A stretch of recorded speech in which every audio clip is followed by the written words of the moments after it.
3, 2, 1, action. Stop smiling.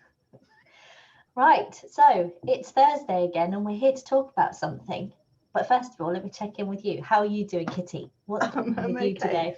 Mad day, busy. This is a nice respite from total madness, 4-day weeks. Yes. It's always Thursdays when things seem to set on fire, and I don't know why. Yeah. Thursday seems to be that day. It does. Robin, how are you? No longer in the cave of darkness. Actually, it's quite bright in there now. Yeah, that's because every single light is every single one of them. But I'm good. How about you, Miss Gemma Louise? I don't know. I'm quite excited. It's very purple in here today. It wasn't really the intention, but I'll take it. I'm back from a 40-minute trek up the hill, which was wonderful to go and vote. Yes, voting day today. Voting day. I'm doing mine after this. Yeah. And Robin, are you planning to head out? I'm gonna have to. I just got reminded that it's voting day, so yeah, it is. It definitely is. And if you're trying to use this video as a reminder on Thursday next week, which is when this video will be out, you're already a week too late, so don't bother with it. I don't think they'll appreciate you turning up to the schools or the church, local church. Well, they might do at the church, but no. Anyway. So let's get into it. This week we are discussing, that was my little YouTube thing. Let's jump into it. Uh-oh. I should do the little subscribe and like thing, shouldn't I? Or talk about the bell. Yeah, or talk about ring the bell to make sure you get notified. Oh no. I could do. I need to get some little splash pages or something. So today we're discussing websites and videos on web. Surprise, we're talking about websites, but we're talking about videos on websites. And I think I really want to start with one of the questions that we get most often, which is, do I need to have videos on my website? Now, this is a bit of a contentious subject, I would say, but what are your first thoughts when someone was to say that to you? So if we had a client that would come in and say that. I think that 9 times out of 10 you probably do want a video, but it may not be the video that you think you need to put there or where you think you need to put it. Mm-hmm.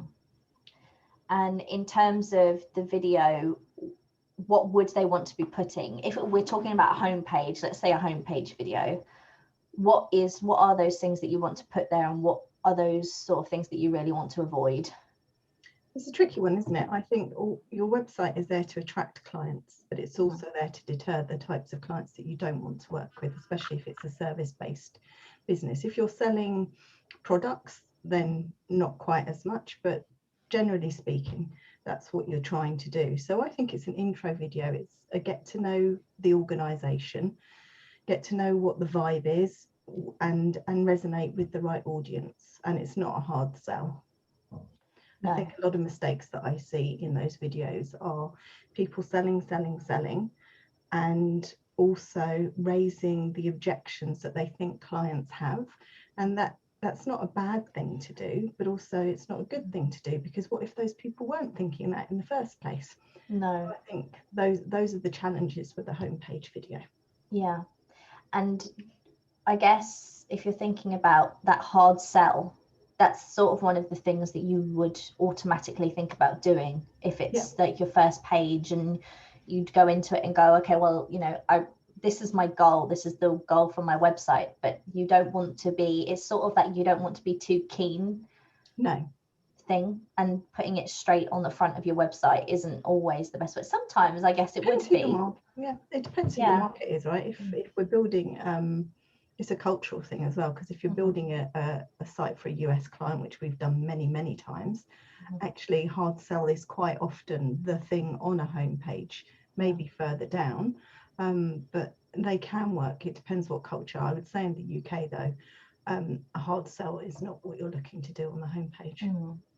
Yeah, and I guess that's different for product-based websites and service-based websites. You're going to have something very different. In terms of that big hard sell, would you say that would be more common on one over the other, or not really? No, I don't think it is. I think you've just got to be you've got to be useful. Whatever the video is that you're doing, it's got to be useful. It's got to be appropriate to your audience. So with the product one, it's lovely to show maybe what the product looks like for a little bit of action, for a bit of movement on the page.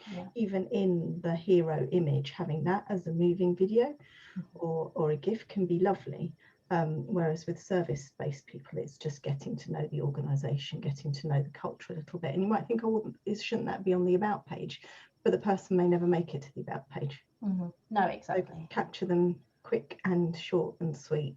I do like Sophie from Remu Marketing. She has a really good one of her in action teaching on her workshops page, and that's really nice because you are actually seeing the person and how they're going to be with you. I think videos are important in that way because quite often we have really shiny, polished websites, and then when somebody speaks to you, I'm not saying that people aren't shiny and polished, but you have a very, very different personality a lot of times to your website. I mean, people like Sarah Lynn Hodder, if you go to Bettering Youth's website, that exudes her personality absolutely perfectly, but you don't get that with a lot of websites. So the video can help you add that, so it's not jarring when somebody contacts and speaks to you. And I think we'll come back to that a little bit because it's a really good point about sort of authenticity and coming through on your website as a person rather than a business, I guess. But one of the things I wanted to just point on and maybe ask Robin was in terms of when you're thinking about where a video goes on the website, when you're laying it out, and I guess in this case thinking about the homepage again, if someone wanted one, where is the best place for it? And that really depends on what the content it's based upon, because if it's on the About where it's talking about the organisation itself, it's probably going to run down lower on the page just because you want to have the bits that are taking them across to the services. But you also don't want it to be so low down that people don't scroll to it, that don't see it and miss it. So it's really careful kind of budgeting, as we spoke in the previous episode, where that video goes, because it's all about the content that's in it, about where it sits on the page. So it could be, as like Kitty, you were saying, it could be one of those header sort of GIF that's just sort of showing off a product or talk very short, and it's right at the front and the center. And sometimes it could, like you're saying, Robin, be further down the page, but integrated into one of the, as we call them, blocks. That's maybe about you. It is interesting. It sort of depends what your goal is from the video as well, because you need a goal going into creating the video. So if your goal is to capture people to learn more about you, that might be something that's further down. If you want to show something off or sort of give people that big splash, it may be something that we put higher up, but it totally depends, right? It does. It also depends on industry. I think it also depends on industry as well, because a video at the top of a website for a coach is perfect because it says, this is me. If you want me to coach you, that's immediately what you learn. You see it and you learn it immediately. From the first 10-15 seconds, that's the person I want to work with most of the time, don't you? Speak to them. Whereas for other services where it might not be, you might not be seeing the person very often, or you might be doing something in the background where you might have to converse with them, but it's not going to be the same type of kind of interpersonal relationship. That's where things change. So you do also have to think about where it fits industry wise as well as logically on a homepage. And it is actually a really good point, because you're talking about what you're talking about with the coaching is trust and building trust. And having a video there is a way that you can really quickly build that trust with people in a way that sort of maybe written content or even images just don't do quite as well. They just don't pack that punch that maybe a video does. And if you're a coach, it's something that's not all that common still. I mean, doing videos is sort of growing, and it has been, but it's not something that absolutely everyone has. It's really bizarre, because if you look at the US coaches that we've built websites for, video is prominent. Absolutely in your face, it's there. I'm going to say all of the UK based coach websites that we've built, not a single video. I know some have got placeholder images ready for videos to come. Yeah. Was there one? Yeah. Recently, I think. Almost in the last couple of months. Yeah. Yeah. But other than that, the whole period of 15 years that we've been building websites, I don't think a single coach that we've, even where we've suggested it, have they put a video up there. And maybe it's just comfort level with people. Yeah. I was going to say it's quite a heavy thing, because I think it's also kind of confidence and fear. They're coaches, but putting yourself in front of a video camera and talking with no one to bounce off of can be quite scary. And I think they forget that they actually don't have to do it that way. I think when people think of I've got to make a video for my website, is I've got to sit here perfectly made in front of my camera with no distractions, where actually they don't have to make it like that. They could do it on a walk, or they could do something where they're talking with other people and showing how their business works. But they forget that that's an option, and that fear stops them, that I've got to do it this way, and that's scary. Yeah, it does. And I've seen some great videos from people like Marissa Holden, who's a local videographer. She does some amazing videos, even with people on Zoom now, where she coaches them on how to present themselves, and she coaches them on what they need to say, and she'll do the filming if it's in person, or she'll do it over Zoom, and that can work beautifully. It doesn't have to be. I think for your homepage, and I think it's very different. So the kind of conversation that we're having now, I think if you're starting to do a video series on something like YouTube, then professional quality does not need to be there from the start. If you're doing something for the homepage of your website, then I think you do need assistance in storyboarding, in getting the content right, in getting the calls to action right, and potentially even getting the video set up, getting some help around coaching that for you. So I would suggest a professional for that. And I think it has to be the right professional too, because we've seen it's hard if you go to someone who's just going to shoot you against a wall, and you're literally either reading the auto cue or you're reading from notes on your lap. That it needs to be a more conversational and flow than that.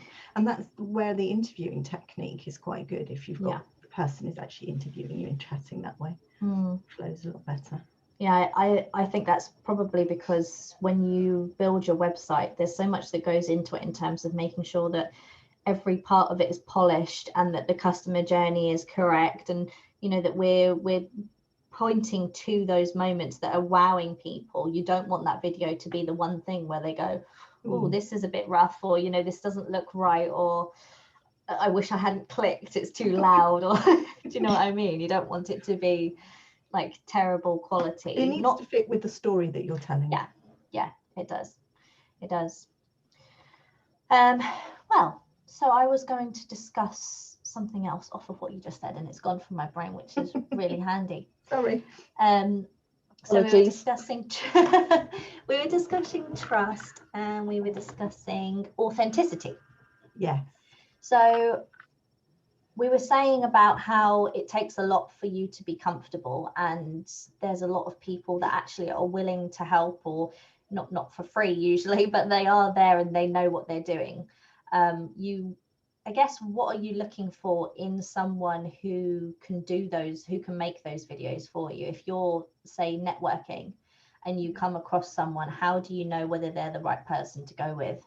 I guess is a fairly good question. To look at the type of videos that they make. So look at their reels, look at where they've worked in the past. Are they somebody who's got that creative flair and have done the type of video that you're looking for? Are they seasoned professionals, or is it something that they're just trying out? And there's no problem with going with companies that are just trying out, as long as you can see some work that they've done and you're happy with the quality of their products. But it's somebody who can guide you in the storytelling piece as well. Absolutely be able to help you tell the story that you want to convey in that video, because as you say, there should always be a goal for a video, like any piece of content, whether it's a blog post, whether it's a video, whether it's a podcast, whether it's your website. You're telling a story because you want somebody to take some form of action. So you need you need to be working with your web team, you need to be working with your marketing team if you've got one, or a marketing coach and a video person, and they all need to come together to make sure that you're telling a cohesive story across the board.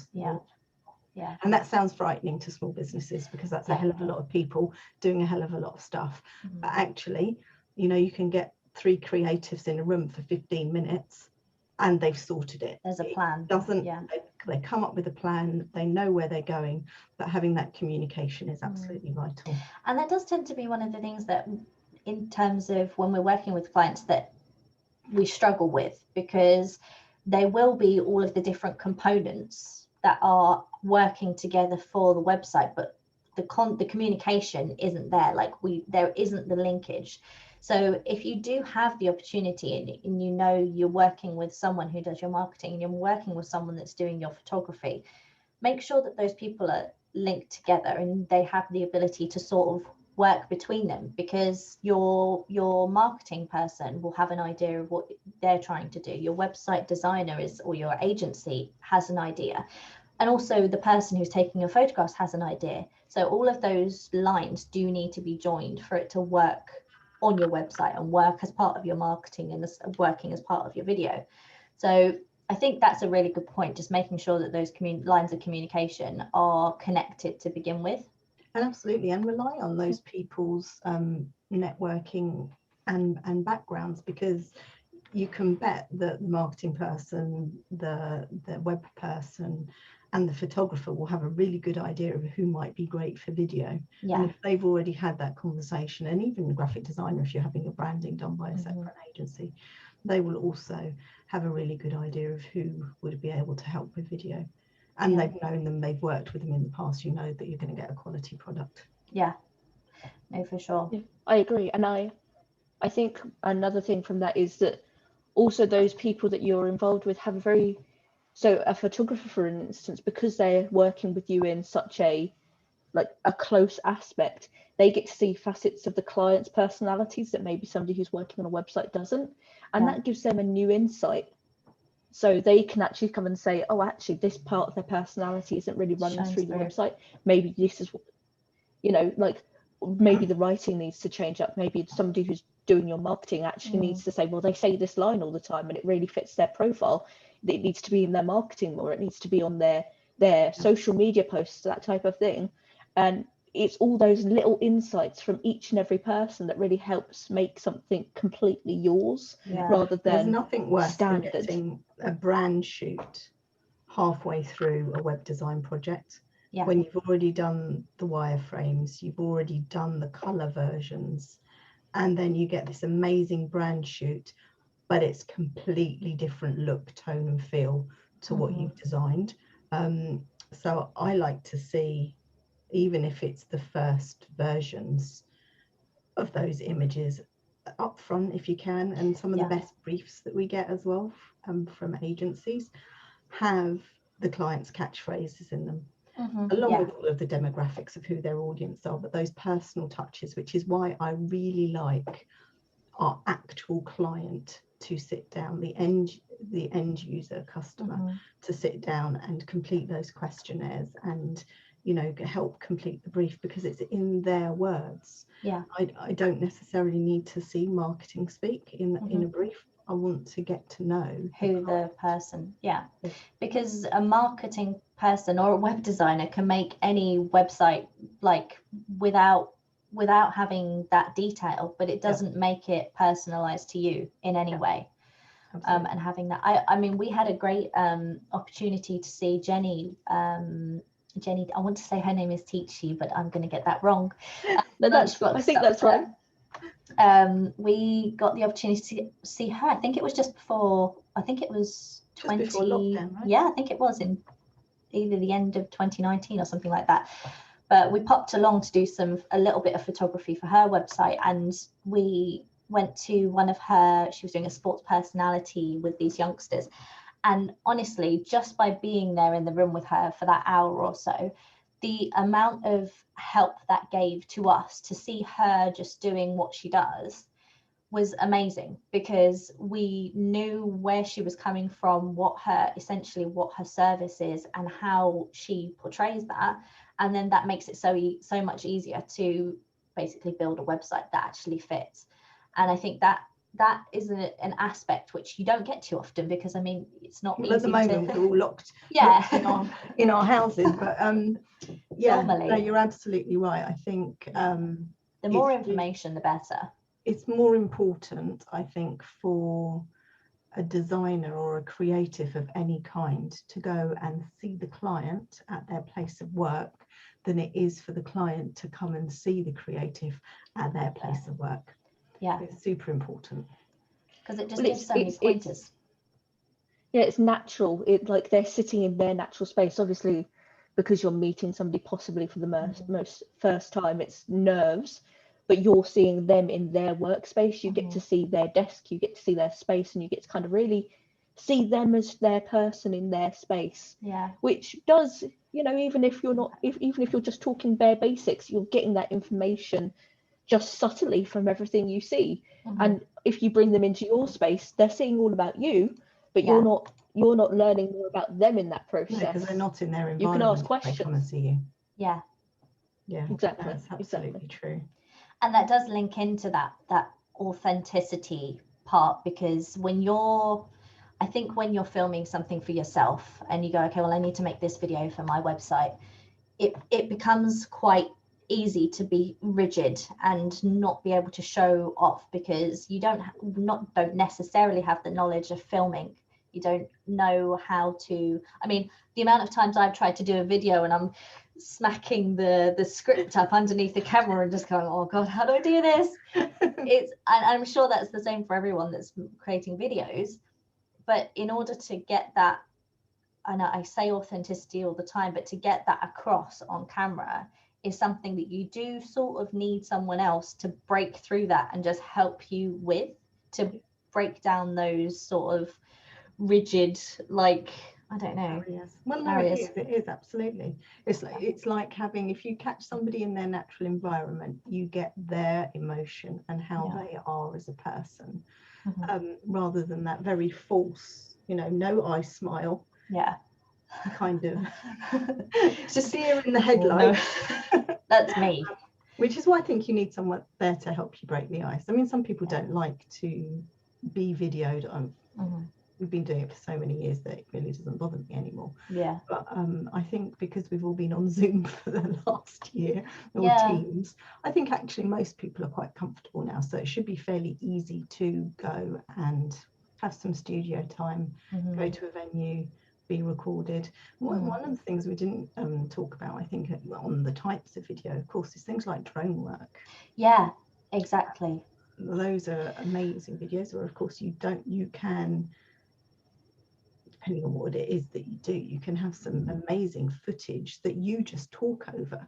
The video doesn't have to have you in it. It can have your signature in it, i.e. you've been involved in telling the story, creating the storyboard, creating the script. You could have somebody to do the voiceover if you're really not happy with it. Most videographers have people who will do the voiceovers, because we do work with lots of agencies and they've got many contacts with voiceover artists, which are not as expensive as you think they would be. But that's what I'm saying, drone work, that can be fantastic depending on what your business is. A little voiceover, some captions. It doesn't have to be talking head. It can be anything, but it just needs to be educational, I think, and have a feel of you and the business. And we've worked with quite a few people that do drone work, and I've met a couple networking as well. And the way that it works for so many different sectors. I've seen it work in real estate, and I've seen it work in tourism. I've seen it work in what was the one we saw the other day, like reopening of high streets. That was and lovely.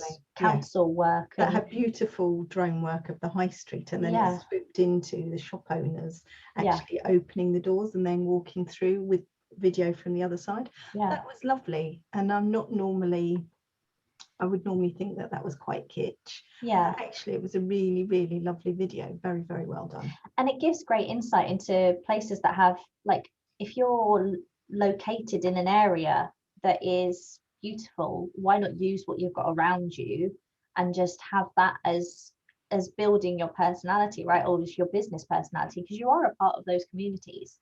So it's not necessarily a bad idea to have that integrated in some kind of way. And no, not at all. I mean, when we were still in London, being born and bred in London, you know, only moving out to Berkshire 6 years ago, our tagline was made in London, and everything that we did around our business was out and about in London. You know, one of our most popular blog posts is about the fonts and typography for the signs and tube signs in London.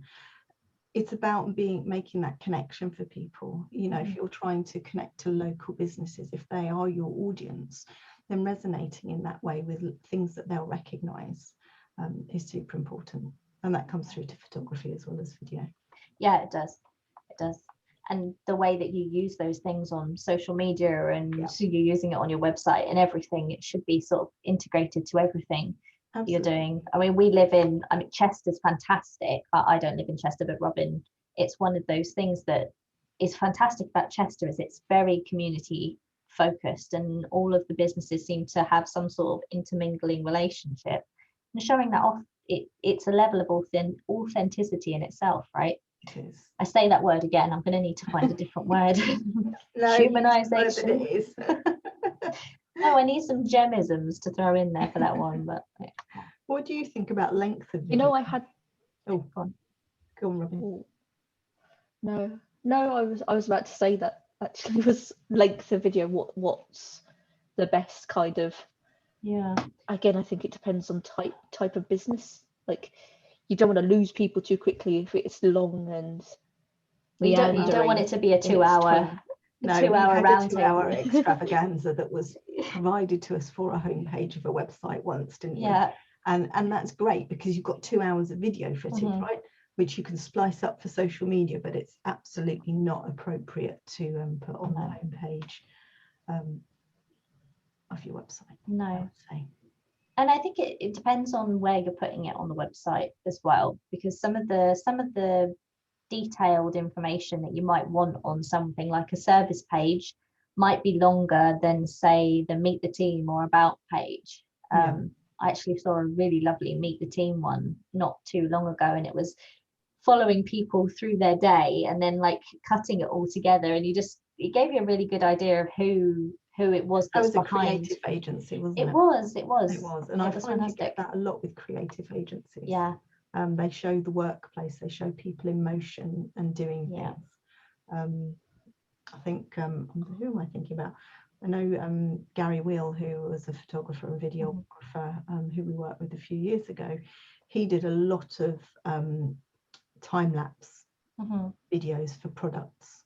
Yeah. So mainly in like grass, one of his clients sold grass seeds or something like that, and having that time-lapse video actually on the homepage of actually watching the grass grow was quite it's really cool. It was. And I think he did another one where he went to I can't remember, it's a manufacturer of some kind, and he got some amazing footage of the machines at work. So again, I think you can bring that feel of your business into it by video, but not necessarily people in a video.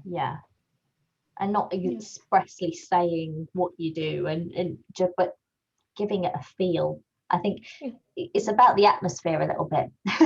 It's your scene, aren't you? It's not the easiest thing to understand either or verbalize, but it is about getting a feel into your website, because a lot of the time when we're building websites, it can be, we've got a plan, we know what we're doing, but there isn't a personality to it or a feel to it, and adding that video and that motion really does pull that in.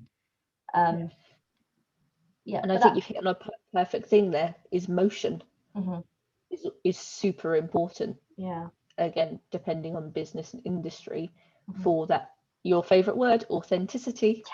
For that, showing who you are, for showing your clients, your potential clients, and even people who just want to work with you together collaboratively. That, again, dependent on business, motion is so important, just to make the website feel alive. Because that draws you in. That little bit of sound, that little bit of movement is the one thing that changes sort of you from looking at something static to something that's alive and exists in the real world. It gives it that as well, can't it, Robin? I mean, if you think about, for a coach, something really forward thinking, whereas if you've got a jewelers or something who've been on the high street for 150 years, something traditional but minimalistic and modern to show that they are steeped in tradition, but they have moved with the times. There's all sorts of psychological boxes can be ticked by having the right video with the right sound and the right wording. Yeah. Would you say there's any businesses that you wouldn't suggest a video for in terms of anywhere on their website? Is there any that you would go, do you know what, it's not really worth? Yes. Okay. Well, and it's not just a type. I'm very much, when we talk about length of video and we talk about use of images, when we talk about use of video, I'm very much that it has to be right for the business. And created a website for a business where the client desperately wanted images all over the website and potentially video as well. And it didn't need it. It needed no images. It just needed the very clean colours, the beautiful branding, the words, and a call to action on each of the pages. That's literally all they needed, and they're fully booked. You know, they used to be about 65 to 70% booked. They now have a waiting list, and that website converts like the clappers. So it doesn't have to have video. It doesn't have to have imagery. It's about the right place and the right time.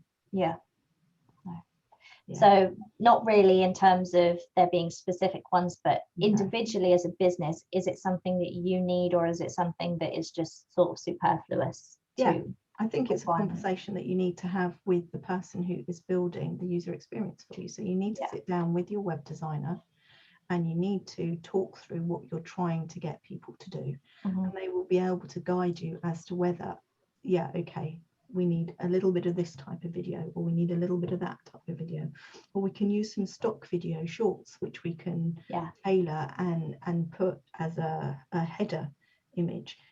You know, it's having that conversation when you're starting to look at the website and go, what's the look and feel that I'm trying to achieve? What am I trying to get people to do?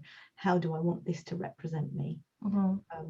And that's why I say no, 100% of the time you don't need a video. No, indeed. And you hit on something really important there. We've been talking about video with a video camera or with a drone. Don't underestimate the ability of animation, which again does not have you in it. But if that fits your brand's personality, if your brand fits with that animated style, then run with it, because it will work if that matches your brand. And I think, because I for this entire talk have been like, oh, video, someone sitting in front of a camera talking, or, you know, watching the grass grow. But actually animation is also completely valid as an option, because it's just that movement that gets people clicked, that will help them listen.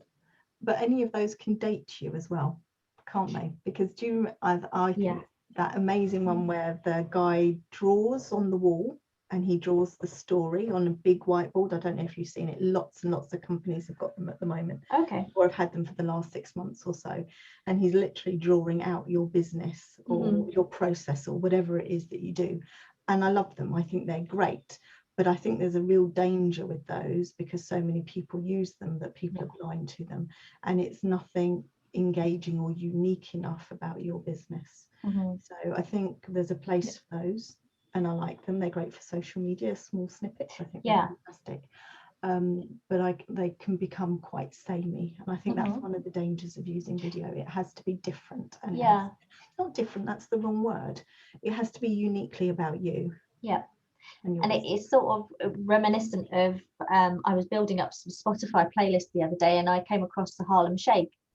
You know, those videos where everyone just sort of drops and they're doing so, and I just thought, actually that brings me back exactly to the period of time that was a thing.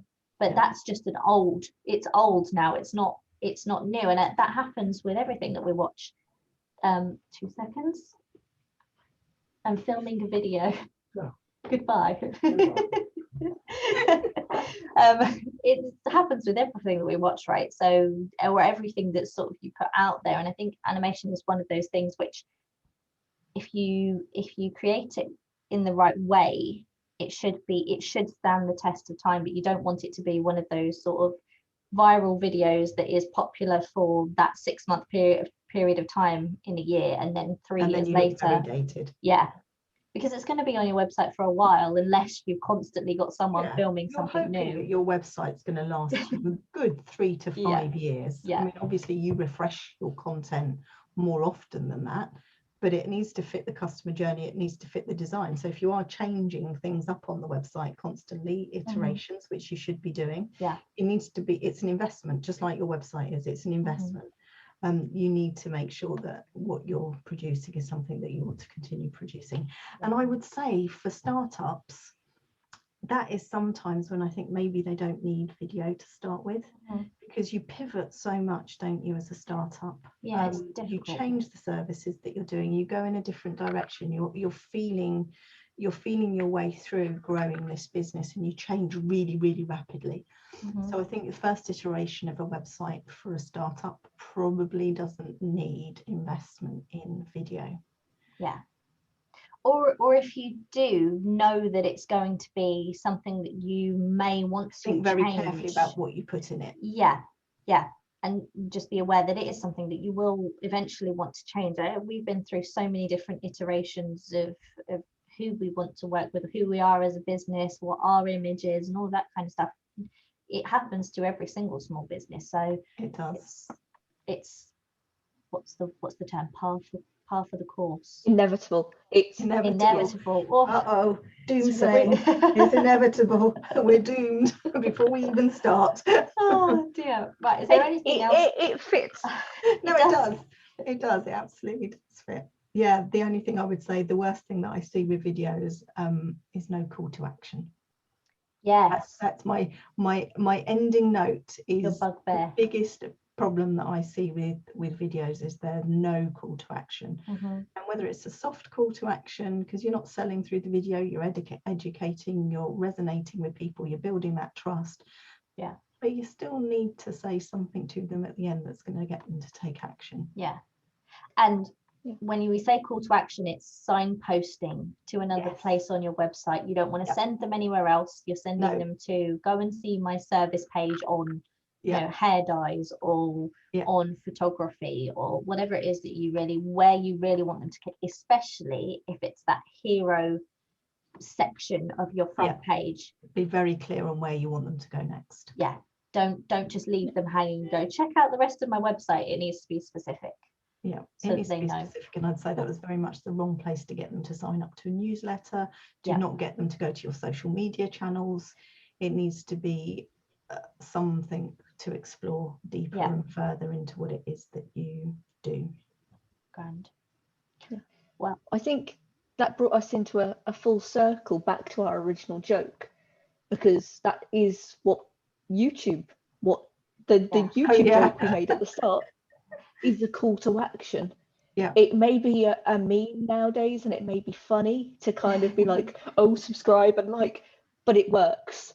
Because whenever somebody says press that like button, I immediately go and look. If they say subscribe and I haven't subscribed to them, I'm like, oh, it reminds me. Totally appropriate call to action, right? At the end of a video.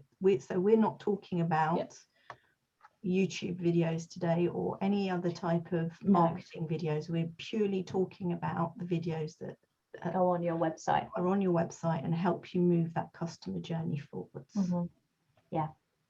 And that is an important distinction. It's something we can discuss as well. Absolutely. Because I mean, there's lots of websites that are purely lifestyle websites that are chock full of video, right? That's all they have on them. But that's a very different type of video to the ones that we're talking about today. For sure. Well, we are, I think, 40 odd minutes in.